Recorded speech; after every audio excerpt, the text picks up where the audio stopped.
अस्सलाम वालेकुम वरहमतुल्लाहि वबरकातुहू। This is sir Naseem Zulfikar.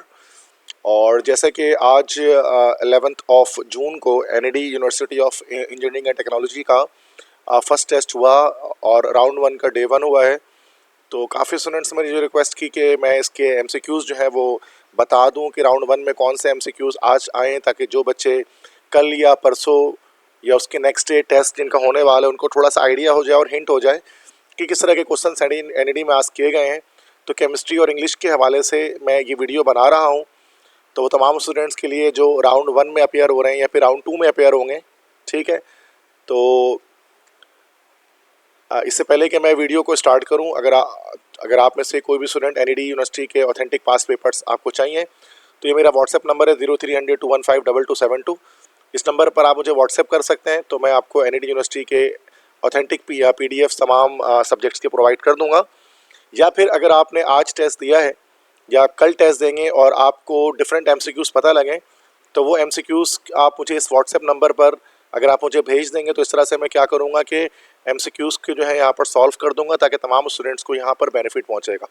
तो जो भी क्वेश्चंस आपको याद हो इंग्लिश के या केमिस्ट्री के, क्योंकि ये दो सब्जेक्ट में डील करता हूँ, तो आप इसमें इस व्हाट्सएप नंबर पर आप मुझे एमसीक्यूज़ जो है वो भेज दें। अच्छा, जहाँ तक अगर मैं आज के पेपर को एनालाइज करूँ, केमिस्ट्री के पेपर को, तो मोस्ट ऑफ द क्वेश्चन, ज़्यादातर जो सवालात थे वो पास पेपर के अकॉर्डिंग थे, ठीक है। वो पास पेपर जो मैंने अपनी एनईडी पास पेपर्स की प्लेलिस्ट में अपलोड किया है, तो इंग्लिश और केमिस्ट्री में ज़्यादातर सवाल वही थे। जितने स्टूडेंट्स ने आज मुझे व्हाट्सएप पर भेजे हैं क्वेश्चंस, तो उनको देखकर ये अंदाज़ा होता है कि पास पेपर इस बार दोबारा से रिपीट हुआ है, जो कि एक्सपेक्टेड भी था।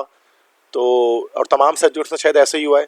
लेकिन फिर भी मुझे लगता है कि यार चंद एक सवाल जो मुझे लगता है कि शायद न्यू आ गए हैं, और न्यू तो नहीं आए, वो इनमें से कुछ क्वेश्चन ऐसे होंगे जो मैंने सॉल्व कराए हुए हैं, वो मेरे जहन से निकल गए।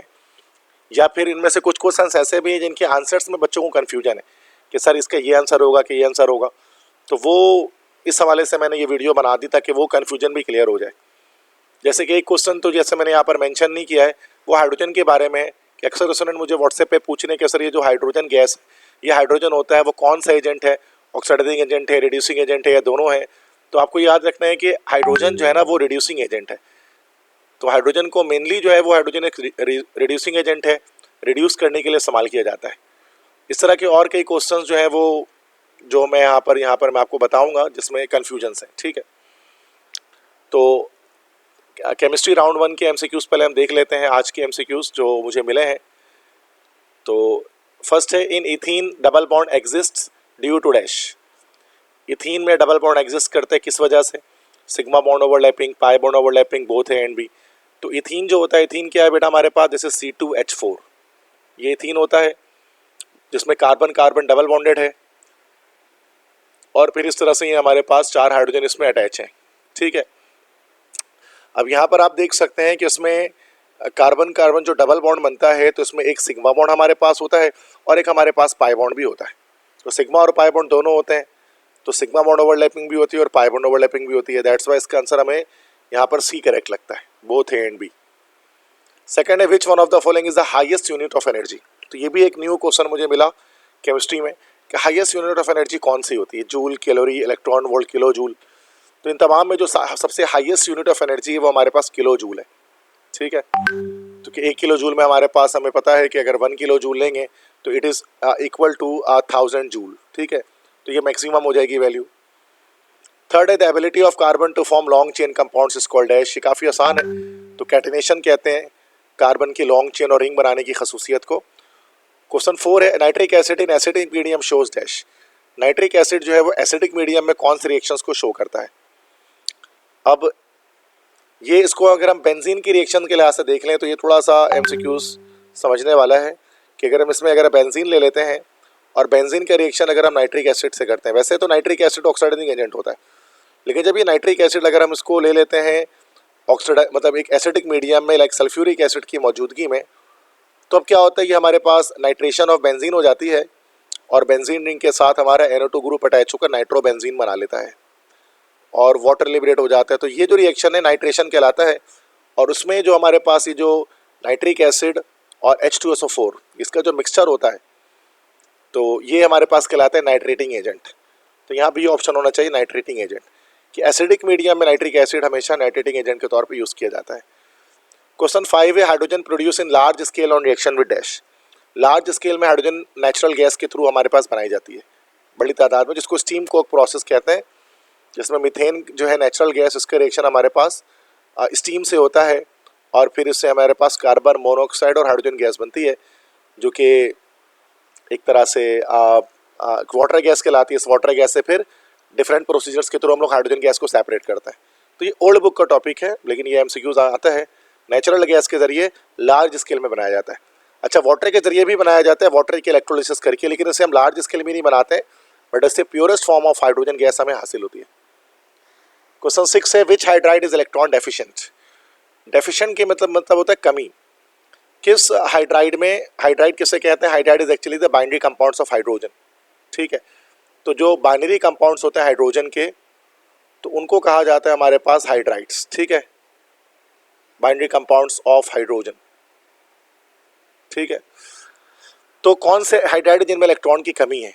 तो ये ऑप्शन इन चारों में से हमारे पास हो जाएगा BH3, तो बोरॉन ट्राईहाइड्राइड। ठीक है, तो क्यों ऐसा होगा? चूंकि बोरॉन, देखें ये रहा बोरॉन, बोरॉन के लास्ट शेल में 3 इलेक्ट्रॉन है, तो 3 तरफ से हमारे पास ये हाइड्रोजन से कनेक्ट हो गए, 3 तरफ से हाइड्रोजन से कनेक्ट हो गए।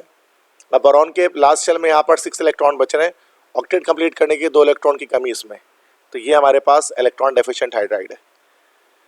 क्वेश्चन 7 है the formula of nitrous acid, nitrous oxide, sorry nitrous oxide, असल में इसी को हम लोग कहते हैं this is called laughing gas. तो लाफिंग गैस का फार्मूला हमारे पास क्या है?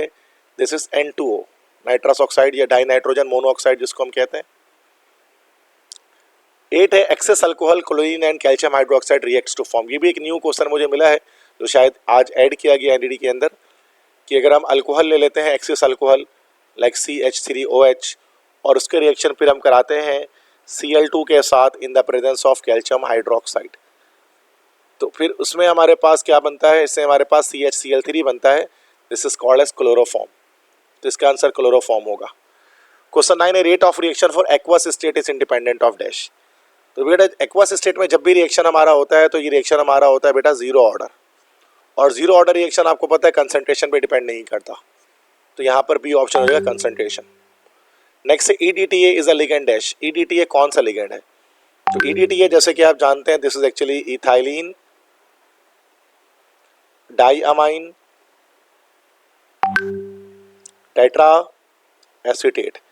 EDTA ethylene diamine tetra acetate होता है, और ये असल में हेक्साडेंटेट लिगेंड होता है।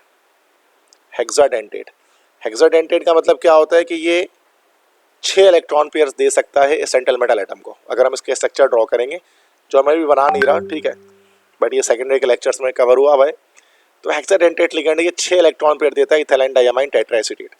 अब जो 6 इलेक्ट्रॉन पेयर देते हैं, उनको हम बाइडेंटेट तो नहीं कह सकते, चिलेट भी नहीं कह सकते, क्योंकि चिलेट जो है वो एक कॉम्प्लेक्स कंपाउंड होता है जो चिलेटिंग लिगेंड्स के जरिए बनता है। ठीक है, तो ये मल्टीडेंटेट और पॉलीडेंटेट, असल में ये दोनों ही ऑप्शन इसके करेक्ट हैं, चूँकि मल्टीडेंटेट और पॉलीडेंटेट एक ही चीज़ को कहते हैं। अब ये एनईडी में इसमें ये गलती है, इस एमसीक्यूज़ के अंदर दोनों में से कोई एक होना चाहिए, आइदर मल्टीडेंटेट या पॉलीडेंटेट। तो आप इसमें से किसी को भी लगा लो, आपके नसीब में जो करेक्ट होगा वो हो जाएगा। अब तो वरना मुझे इसके बारे में नहीं आइडिया है कि इस दोनों में से ए और सी में से कौन सा ऑप्शन एनईडी के सॉफ्टवेयर में करेक्ट लगा है, उनके टेस्ट वाले सॉफ्टवेयर में। 11th है which of the following is not a fatty acid. इसमें से कौन सा फैटी एसिड नहीं है?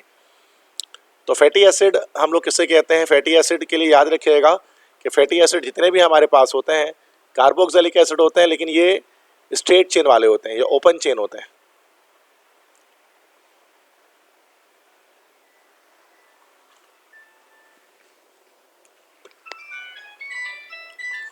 तो फैटी एसिड हमारे पास सारे ओपन चेन होते हैं, स्ट्रेट चेन होते हैं। ठीक है, अब इसमें से ये propanoic acid, acetic acid, butanoic acid, ये सारे स्ट्रेट चेन में। ये जो पैथेलिक एसिड होता है बेटा, ये हमारा स्ट्रेट चेन नहीं होता, ये पैथेलिक एसिड हमारा क्लोज चेन होता है। तो पैथेलिक एसिड क्या होता है? अगर 2 COOH ग्रुप हमारे पास बेंजीन रिंग के साथ अटैच हो जाए, तो एक डाई बेंजोइक एसिड होता है, this is called phthalic acid. Next है real gas laws, real gas obeys dash. तो रियल गैस क्या फॉलो करते हैं? ग्राहम्स लॉ को फॉलो करते हैं। बाकी बॉयल्स लॉ, एवोगाड्रोस लॉ, ये आइडियल गैसेस इन लॉस को तमाम कंडीशन पे फॉलो करते हैं। क्वेश्चन 13 है Grignard's reagent is active due to the presence of. इसमें ये काफ़ी बच्चे कंफ्यूज होते हैं तो ग्रिग्नार्ड एजेंट होता है RMGX। अब इसमें जो इसकी एक्टिविटी होती है, इसकी रिएक्टिविटी के पीछे जो रीज़न होता है, ये कार्बन और जो मैग्नीशियम मेटल इसके बीच पाया जाने वाला बॉन्ड होता है RMG के बीच का, ठीक है। तो ये ए ऑप्शन करेक्ट हो जाएगा, जो इस हाई पोलैरिटी की वजह से ये बॉन्ड एक्टिव हो जाता है। 14 है glass containing CuO gives dash colour. अगर ग्लास में कॉपर ऑक्साइड यूज़ करेंगे तो वो लाइट ब्लू कलर हमारा देगा, डार्क ब्लू नहीं देगा। अक्सर बच्चे डार्क ब्लू लगा देते हैं, डार्क ब्लू याद रखिएगा ये कोबाल्ट ऑक्साइड देता है। और ग्रीन कलर कौन देता है? ग्रीन कलर देता है Cr2O3 क्रोमियम ऑक्साइड। और रेड कलर कौन देता है? ये ZNO देता है, जिंक ऑक्साइड। ये याद रखना है। 11th क्वेश्चन में भी काफ़ी बच्चे परेशान है कि Muslim scientist tried to transform ordinary metals into gold by which process, कि मुसलमान साइंटिस्ट ने कोशिश की कि वो ऑर्डिनरी मेटल्स को गोल्ड में ट्रांसफॉर्म कर लें, अगरचे वो उसमें कामयाब नहीं हो पाए, लेकिन जो वो कोशिश करते हैं जिस प्रोसेस से, तो वो प्रोसेस होता है स्मेल्टिंग। अक्सर बच्चे इसका रिफाइनिंग लगा देते हैं, तो ये गलत ऑप्शन होता है। तो ये 15 MCQs बेटा मैंने ये राउंड 1 के हिसाब से, डे 1 के हिसाब से मैंने कराया है आपको। इंशाल्लाह कल अगर मुझे न्यू MCQs के बारे में पता लगता है तो मैं आपको बताऊंगा। और अगर आपको कुछ MCQs के बारे में आइडिया है राउंड डे 1 डे 2 के, तो आप इस नंबर पे व्हाट्सएप करें। ये नंबर लाजमी सेव कर दें सर नसीम जुल्फ़िकार के नेम से।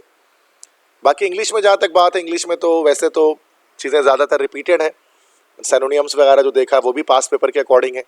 तो मेरी जो प्लेलिस्ट है NED पास्ट पेपर्स की, NED पास्ट पेपर्स की अगर आप वो देख लेते हैं, ख़ास तौर पे उनके अंदर जो भी लेक्चर्स हैं हमारे 2020 से लेकर 2024 तक के, तो इससे इंशाल्लाह आपके 100% क्वेश्चंस आपके से अटैम्प्ट हो सकते हैं। अगर आपको PDF रिक्वायर है तो उसके लिए तो व्हाट्सअप नंबर मैंने शुरू में ही बता दिया। अगर आप तमाम लेक्चर्स नहीं देखना चाहते हैं तो आप PDF के थ्रू प्रैक्टिस कर लें, ये व्हाट्सएप नंबर है मेरा। इंग्लिश में जो पैसेज आया था, काफ़ी बच्चे ये पूछ रहे हैं, तो आज जो पैसेज आया था वो आया था battle of Chancellorsville. The battle of Chancellorsville का पैसेज आया था, जो कि लास्ट ईयर भी रिपीट हुआ था। ग्लूटेन फ्री बेकिंग भी आया था, बैटल ऑफ चांसलर्सविल आया था, तो काफ़ी आसान था। तो टोटल पैसेजेस हमें पता है कि 12 पैसेजेस हैं टोटल हमारे पास, जो मेरे PDF में भी हैं, मैंने लेक्चर्स भी अपलोड किए हैं मैं। तो कल भी इंशाल्लाह डे 2 में जब आप जाएंगे तो इन 12 में से एक पैसेज आपको लाजमी दिखाई देगा इंशाल्लाह, ठीक है। तो कल के टेस्ट देने वालों बच्चों के लिए बेस्ट ऑफ लक तमाम स्टूडेंट्स को सर नसीम जुल्फ़िकार की तरफ से। तो इंशाल्लाह अगर आपने मेरे लेक्चर्स देखे हैं तो आप बिना किसी परेशानी के तमाम MCQs को अटैम्प्ट करेंगे, ठीक है। Thank you so much students for listening to my lecture. अल्लाह हाफिज़।